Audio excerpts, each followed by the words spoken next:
Welcome to Telugu one. నేను మీ anchor Sarath. ఇవాళ మనతో పాటు నారాయణ నితిన్ గారు ఉన్నారు. సో మ్యాడ్ స్ట్రీక్తో మంచి సక్సెస్తో ఫుల్ జోష్లో ఉన్నారనమాట. కొంచెం నేను అలా పట్టుకోవడం జరిగింది. నితిన్ గారు ఎలా అనిపిస్తుంది మ్యాడ్ మ్యాడ్ వన్కి వెళ్ళినప్పుడు అయితే ఇన్ని అరుపులు లేవండి. ఇప్పుడు థియేటర్కి వెళ్తుంటే గోల గోల చేస్తున్నారు, మా పైన కూడా జనాలు పడుతున్నారు. Very happy. అండ్ నేను ఫస్ట్ ఆ షార్ట్ చూడగానే ఇంట్రడక్షన్ సీన్లో నాకు యమదొంగలో ఇలా పెడతారు కదా చేతులు, నాకు సేమ్ యాస్టీస్ అదే అనిపించింది.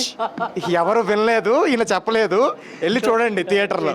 ఫ్యాన్స్ అందరూ అదే డిస్కస్ అనమాట మార్నింగ్ నుంచి. వాళ్ళు హ్యాపీ అయితే నేను చాలా హ్యాపీ అండి. అండ్ పోలీస్ గెటప్ వేసినప్పుడు చాలా మందికి అనిపించింది అంటే కొంచెం మంచి పోలీస్ స్టోరీ పడబోతుంది తొందరలో అని ఒక డిస్కషన్ కూడా జరిగింది. ఏంటి దాని గురించి?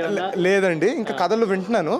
ఫైనలైజ్ అయిన వెంటనే గెట్ మీడియా టు నో అండి. పోలీస్ గెటప్ వేసుకోగానే ఎవరైనా చెప్పారా? చాలా మంది అన్నారండి, అందరికి బాగా సెట్ అయింది, పోలీస్ బట్టలు బాగా కూర్చున్నాయి అని చాలా విన్నాను. సో ఇప్పుడు మీరు కూడా చెప్పడం వల్ల ఇంకా కాన్ఫిడెన్స్ పెరిగింది. తప్పకుండా లుక్ ఫార్వర్డ్ ఫర్ కాప్ కథ కూడా అండి, ఒకవేళ ఎవరైనా వస్తే. ప్రణతి గారి బర్త్డే కూడా జరిగింది. సో ఏంటి సెలబ్రేషన్స్ ఎలా? లేదండి, బావగారు దేవరాకి వెళ్ళారు కదండి, జపాన్కి వెళ్ళారు కదా. సో అక్క కూడా వెళ్ళిందనమాట. బర్త్డే మిస్ అవ్వలేరు బావగారు. సో తప్పకుండా అక్క ఎక్కడున్నా ఆయన వచ్చేస్తారు, లేకపోతే బావ వెళ్ళాల్సి వస్తే తీసుకెళ్తారు. సో ఈసారి అక్క జపాన్కి వెళ్ళింది బావగారితో. ఇప్పుడు వాళ్ళు ఎప్పుడు చూడబోతున్నారు మూవీ? అంటే ప్రణతి గారు వాళ్ళు ఈ రోజే దిగారండి. అభయ్ భార్గవ్ ఉన్నారు కానీ అక్క బావ ఈ రోజే దిగారు. ఈ రోజు ఎర్లీ మార్నింగ్ దిగారు. ఇప్పుడు అదే డిస్కషన్ నడుస్తుంది. ఇందాకే ఫోన్లో కూడా మాట్లాడాను. తప్పకుండా ఆయన చూడబోతున్నారు ఇప్పుడు.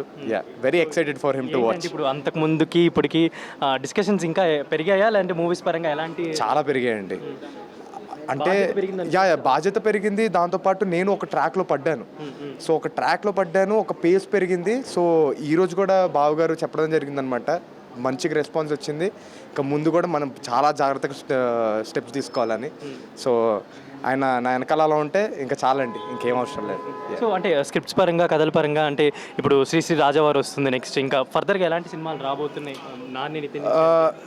లేదండి, నాకు బేసిక్ ఏంటంటే కథ నచ్చింది అనుకుంటే ఏదైనా చేస్తానండి. ఇది ఆడియన్స్ చూస్తారు అనుకుంటే తప్పకుండా చేస్తాను. నేను ముందు నుంచి అదే చెప్పుకుంటూ వచ్చాను.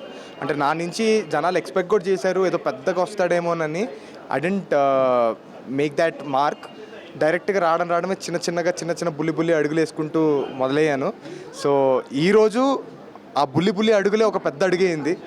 I'm very happy for that. NTR గారిని అభిమానించే ప్రతి ఒక్కళ్ళకి ఏంటంటే జనరల్లీ ఆయన కూడా చైల్డ్ ఆర్టిస్ట్ కూడా వేశారు కాబట్టి మొన్న ఈ మధ్య రీసెంట్గా బెంగళూరులో ఒక రీరిలీజ్కి ఫోటో ఒకటి వేశారు చిన్నోటిది.